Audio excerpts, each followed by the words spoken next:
सब धरती का कागज करूं, लेखन करूं वन राय, सात समुद्र की सही करूं પણ ગુરુ ગુણ લીખો ના જાય। ગુરુ આપણા જીવનની અંદર ઘણું બધું મહત્વનું ધરાવે છે। જ્યાં સુધી આપણને સદગુરુની આપણને શાન નહીં મળે ને ત્યાં સુધી કોઈ પણ વસ્તુ આપણને સમજાવવાની નથી। જ્યાં સુધી સદગુરુનો માથે હાથ ન પડે ત્યાં સુધી કોઈ પણ સત્સંગ અથવા કોઈ પણ એવી સારી વાત આપણને ખબર પડશે નહીં। એવી જ આપણા સંતો મંતો કોટવાળો અને આપણા ગુરુ જનકોનેથી જે કાંઈ પણ મને સત્સંગ મળ્યો છે કે ગુપ્ત પૂજા એટલે શું, એ જ હું આજે તમને લોકોના વિડીયોના માધ્યમથી કહીશ કે ગુપ્ત પૂજા એટલે શું કહેવાય। જો ગુપ્ત પૂજા આપણે સમજવી હોય તેના માટે આપણે વર્ણ વ્યવસ્થા સમજવી પડે। તો મુખ્ય 4 વર્ણ વ્યવસ્થા છે, બ્રાહ્મણ, ક્ષત્રિય, વૈશ્ય અને શૂદ્ર।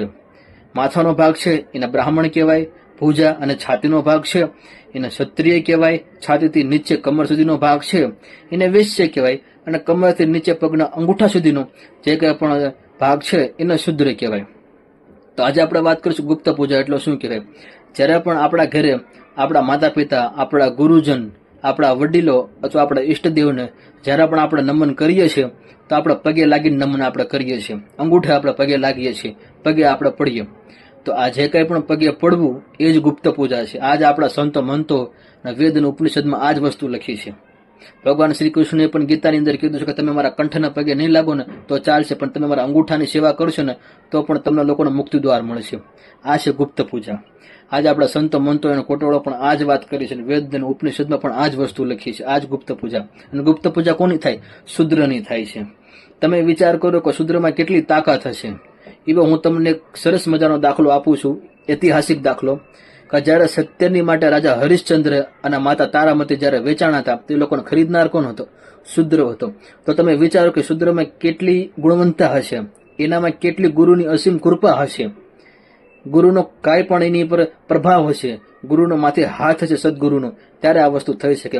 બાકી ઇન્દ્રના બાપની તાકાત નથી કે રાજા હરિશ્ચંદ્રને ખરીદી શકે, એના બદલે એક શૂદ્રએ રાજા હરિશ્ચંદ્રને ખરીદી લીધા। તો તમે વિચારો કે શૂદ્રમાં કાંઈક તેવો ગુણ હશે ને।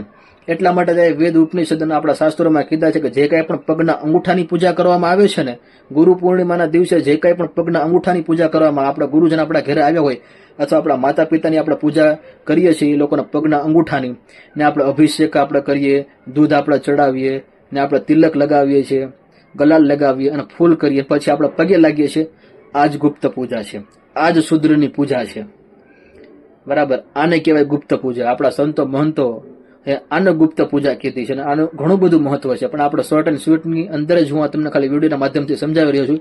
બાકી આના માટે તો બહુ મોટો સત્સંગ છે, આના માટે તો ઘણા બધા ટેકા પણ મળવા જોઈએ આપણને, પણ એ જ વાત કરું છું કે આને કહેવાય ગુપ્ત પૂજા। ગુરુને બિરદાવતા આ કબીર સાહેબે પણ ઘણી બધી સાખી લખી છે, એમાંથી એક સાખી છે કે ગુરુ ગોવિંદ દોનો ખડા કિસકો લાગુ પાય, બલિહારી ગુરુદેવ કી જો ગોવિંદ દેખાયો જાય। જ્યાં સુધી સદગુરુ આપણા જીવનમાં ન આવે, સદગુરુનું આગમન ન થાય ત્યાં સુધી આ બધી વસ્તુ આપણને સમજાશે નહીં। પણ સદગુરુ ધારવા એ પણ આપણા જીવનની અંદર અતિ મહત્વની વસ્તુ છે, અતિ મહત્વનું સ્થાન ધરાવે છે સદગુરુ સાહેબ।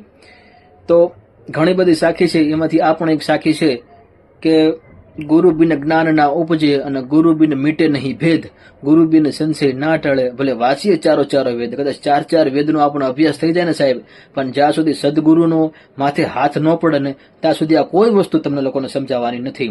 માટે જે કંઈ પણ આપણા વડીલો દ્વારા, આપણા સંતો મંતો અને ગુરુજનોને કાંઈક મારું આત્મજ્ઞાન જે કંઈ પણ વાત મળી છે એ જ મેં તમને વિડીયોના માધ્યમથી પ્રગટ કરી છે।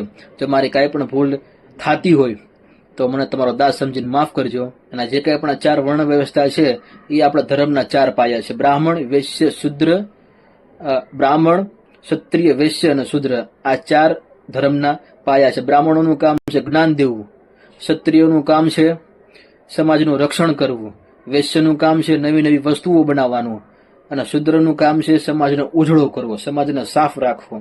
હવે તમે વિચારો, જે સમાજને સાફ રાખતો ને જે સમાજને ઉજળા કરતા હોય એનામાં કાંઈ ન ઘટે સાહેબ।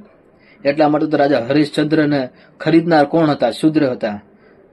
જય માતાજી, જય ગુરુદેવ।